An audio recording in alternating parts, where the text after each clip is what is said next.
अब्दुधारणाय हनुमते नमः। ॐ अब्दुधारणाय हनुमते नमः।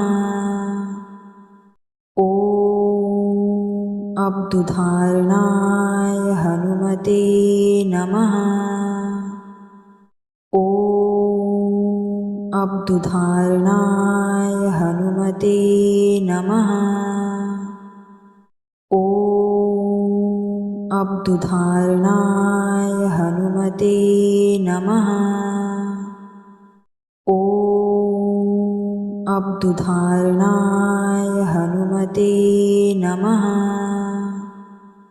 ॐ अब्दुधारणाय हनुमते नमः।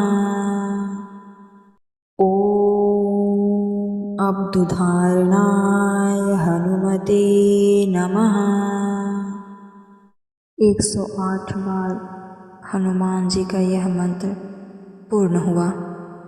हे अब्दुधारण रूप बजरंगबली, हमारे जीवन से संकट, भय, दुर्भाग्य और रोगों का नाश करें। धैर्य, साहस, सफलता और सुरक्षा का वरदान प्रदान करें। आपकी कृपा से हमारा प्रत्येक कार्य श्रेष्ठ परिणाम प्राप्त करे। जय हनुमान, जय संकट मोचन।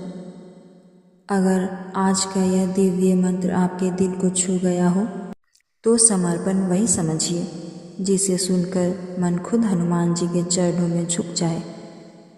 ऐसी ही शक्ति और भक्ति से भरे दिव्य मंत्र पाने के लिए हमारे चैनल मंत्रवाणी को सब्सक्राइब जरूर करें ताकि हर नया मंत्र आप तक सबसे पहले पहुँचे।